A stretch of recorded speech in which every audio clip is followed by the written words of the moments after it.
Assalamualaikum warahmatullahi wabarakatuh. Halo anak-anak, bagaimana kabarnya? Semoga selalu dalam lindungan Allah ya. Pada kesempatan kali ini kita akan belajar sejarah kebudayaan Islam materi Sunan Kalijaga.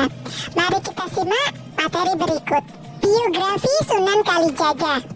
Sunan Kalijaga merupakan anak dari Tumenggung Wilatikta. Kakeknya seorang keturunan Arab yang bersambung silsilahnya dengan paman Rasulullah, yaitu Sayyidina Abbas bin Abdul Muthalib.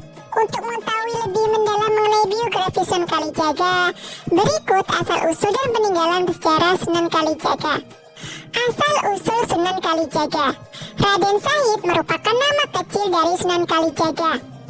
Sunan Kalijaga putra seorang bupati Tuban, yaitu Tumenggung Wilatikta. Ia memiliki istri bernama Dewi Nawang Arum. Sunan Kalijaga lahir pada 1450 Masehi di Tuban, Jawa Timur. Selain nama Raden Said, Sunan Kalijaga juga dikenal dengan sejumlah nama, yaitu Syekh Malaya, Lokajaya, Raden Abdurrahman, Pangeran Tuban, dan Ki Dalang Sida Brangti. Nama Sunan Kalijaga berasal dari gelar Sunan yang berasal dari kata Susuhunan, yang memiliki arti orang yang terhormat. Sementara kata Kalijaga berasal dari nama sebuah desa di Cirebon, yaitu Desa Kalijaga. Pada masa remajanya, Raden Said adalah seorang maling keluring, yaitu seorang perampau dan pencuri yang hasilnya bukan untuk dinikmati sendiri, namun untuk rakyat kecil. Raden Said telah mendapatkan pendidikan agama sejak kecil. Akan tetapi, saat melihat kondisi masyarakat Tuban yang mengalami kemiskinan dan kesengsaraan, jiwanya berontak. Sebab kesengsaraan rakyat tersebut masih harus ditambah dengan beratnya beban upeti. Sementara pejabat yang berkuasa berfoya-foya. Hingga pada akhirnya Raden Said melakukan aksi nekat berupa pencurian bahan makanan di gudang Kadipaten. Raden Said membagikan makanan dari dalam gudang secara diam-diam dan membagikannya kepada rakyat miskin secara diam-diam juga. Nah, pada suatu hari di hutan Jatiwangi, Raden Said bertemu kakek tua yang bertongkat, yang ternyata kakek tua itu adalah Sunan Bonang. Karena tongkat itu terlihat seperti tongkat emas, Raden Said kemudian merampas tongkat itu. Raden Said bermaksud akan membagi hasil rampokan itu kepada rakyat miskin. Akan tetapi Sunan Bonang tidak membenarkan cara tersebut. Beliau menasihati Raden Said bahwa perbuatan buruk tidak boleh dilakukan meski niatnya baik. Raden Said atau Sunan Kalijaga kemudian sadar dan menjadi murid Sunan Bonang. Untuk menjadi muridnya, Sunan Bonang memberikan syarat, yaitu Raden Said atau Sunan Kalijaga diminta untuk menunggu Sunan Bonang di pinggir sungai sambil menjaga tongkatnya selama 3 tahun lamanya. Pada akhirnya, Raden Said atau Sunan Kalijaga menjadi murid Sunan Bonang. Materi selanjutnya, peninggalan bersejarah Sunan Kalijaga, wayang kulit dan gamelan. Sunan Kalijaga memiliki jasa dalam perkenalkan media dakwah melalui wayang dan gamelan.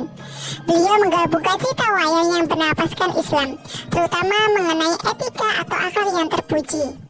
Seni suara suluk. Dalam berdakwah, Sunan Kalijaga juga menciptakan tembang suluk, lir-ilir, dan gundul-gundul pacul. Tembang lir-ilir yang diciptakan Sunan Kalijaga mempunyai makna yang dalam. Tembang Jawa ini mengandung unsur-unsur ajakan untuk kembali kepada Allah, senantiasa mengingat Allah, menawan hawa nafsu agar manusia tidak dijerumus pada jalan yang tidak diridai oleh Allah. Tembang gundul-gundul pacul artinya pemimpin yang keempat indranya, mata, hidung, telinga, dan mulut tidak digunakan dengan baik, akan mengakibatkan gembelengan atau sombong. Selanjutnya, peran Sunan Kalijaga dalam mengembangkan Islam di Indonesia. Dalam melaksanakan dakwahnya, Sunan Kalijaga memposisikan dirinya sebagai bagian dari masyarakat di tempat beliau melaksanakan dakwah. Sunan Kalijaga memakai pakaian sebagaimana pakaian yang dikenakan oleh masyarakat umum, bukan surban sebagaimana yang biasa dipakai para pendakwah pada masa itu.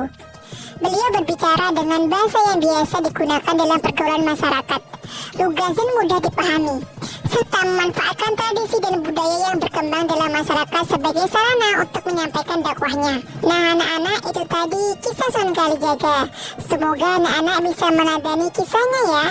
Terima kasih. Wassalamualaikum warahmatullahi wabarakatuh. Nah, itu tadi adalah video pembelajaran tentang sejarah kebudayaan Islam yang membahas tentang Sunan Kalijaga. Nah, terima kasih ya sudah menonton. Wassalamualaikum warahmatullahi wabarakatuh.